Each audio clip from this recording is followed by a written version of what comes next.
What is IPO? IPO क्या है? Initial Public Offer. IPO. What is the process in investing IPO? IPO में invest करने का तरीका क्या है? किस तरह से IPO में इन्वेस्ट किया जा सकता है? क्या IPO में इन्वेस्ट करना सेफ है? आपको या मुझे या किसी भी बिगिनियर को IPO में इन्वेस्ट करना चाहिए? अगर आपके मन में इनमें से कोई भी डाउट है तो इस वीडियो को पूरा देखना, क्योंकि इस वीडियो में ये सारे क्वेश्चंस अच्छे से एक्सप्लेन किए जाएंगे। So guys, this is Bhavuk and you are watching credible investment YouTube channel.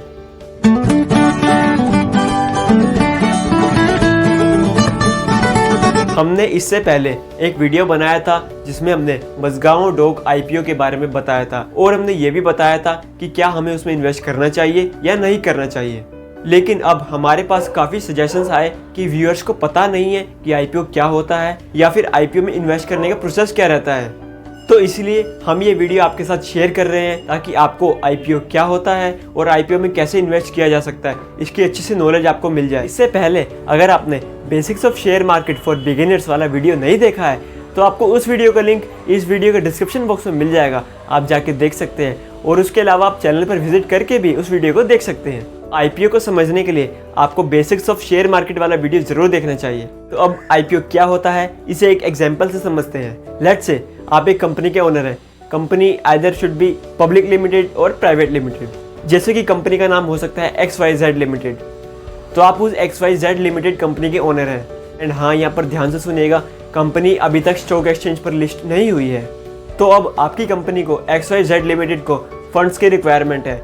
Funds की रिक्वायरमेंट किसी भी रीजन से हो सकती है, इसके काफ़ी सारे रीजंस हो सकते हैं। तो अब आप अपनी कंपनी को XYZ लिमिटेड को स्टॉक एक्सचेंज पर लिस्ट करना चाहते हैं, क्योंकि इस तरह से आप फंड्स रेज कर सकते हैं। एंड इस प्रोसेस से आपकी कंपनी का जो फंड्स रिक्वायरमेंट है वो फुलफिल हो जाएगा। सो अब यहाँ से आप IPO का प्रोसेस स्टार्ट करेंगे। तो अब XYZ कंपनी की तरफ से एक पब्लिक नोटिफिकेशन रिलीज होगा जिसमें कि कंपनी की डिटेल्स मेंशन की जाएंगी। उसके अलावा कंपनी कितना % स्टेक अपना बेचना चाहती है, ऑफर प्राइस क्या रहेगा, ये सारी डिटेल्स कंपनी मेंशन करेगी। और इस तरीके से कंपनी अपना इनकम जनरेट कर सकती है।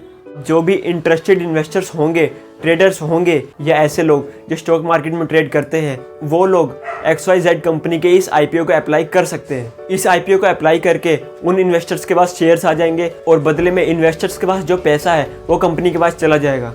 बट लेकिन अभी ये सब कुछ कंफर्म नहीं हुआ है। शेयर्स किसके पास आएंगे, किसके पास नहीं आएंगे, इस चीज़ की कंफर्मेशन अभी नहीं है। वेट मैं समझाता हूँ कैसे। तो अभी जो भी इंटरेस्टेड इन्वेस्टर्स या ट्रेडर्स उस XYZ कंपनी के IPO को अप्लाई करेंगे वो भी सिर्फ बिड लगाएंगे और उस बिड के अंदर ही XYZ कंपनी की तरफ से सारी डिटेल्स मेंशन होंगी, जैसे कि शेयर का प्राइस, शेयर की क्वांटिटी और बहुत कुछ। इसमें मिनिमम शेयर्स की क्वांटिटी कंपनी सेट करती है और उसी के मल्टीपल्स में हम IPO अप्लाई कर सकते हैं। और इसी के साथ प्राइस रेंज भी बिड में ही मेंशन होता है, उसी प्राइस रेंज के अंदर हम बिड लगा सकते हैं।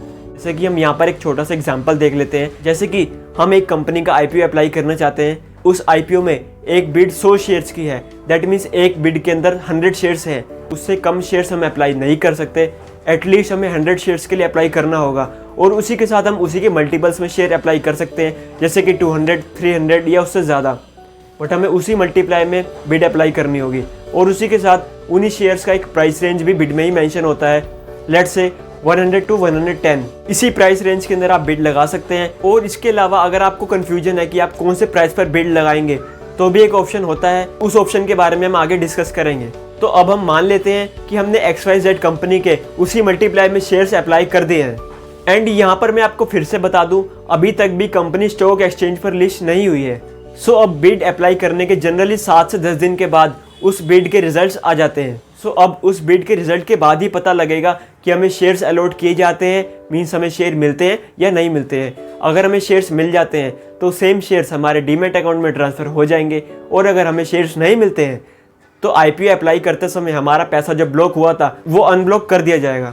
इसमें अप्लाई करने से लेकर रिजल्ट तक कोई भी कंफर्मेशन नहीं दिया जाता है कंपनी की तरफ से या कहीं से भी कि किसे शेयर्स मिलेंगे और किसे नहीं मिलेंगे। सो फाइनली हमारी company XYZ limited stock exchange पर लिस्ट होने के लिए रेडी है। सो इस वीडियो में तो मैंने आपको बता दिया ओरली कि IPO क्या होता है, अप्लाई कैसे करते हैं। बट इसका एक प्रैक्टिकल वीडियो भी इस चैनल पर जल्दी आएगा जिसमें कि हम आपको एक्चुअल में आईपीओ अप्लाई करना सिखाएंगे एंड दिखाएंगे कि कैसे करते हैं। और इसके अलावा कुछ क्वेश्चंस हैं, आईपीओ में अप्लाई करना सेफ है या नहीं, या बिगिनर्स को आईपीओ में अप्लाई करना चाहिए या नहीं करना चाहिए। तो इसका आंसर है हाँ, बिल्कुल करना चाहिए, डेफिनेटली करना चाहिए, बट लेकिन कंडीशंस यहाँ पर कुछ हैं। उसके लिए आपको आईपीओ और उस कंपनी से रिलेटेड काफ़ी नॉलेज होनी चाहिए। बेसिक नॉलेज तो एटलीस्ट आपको होनी चाहिए, तभी आप आईपीओ में इन्वेस्ट करें।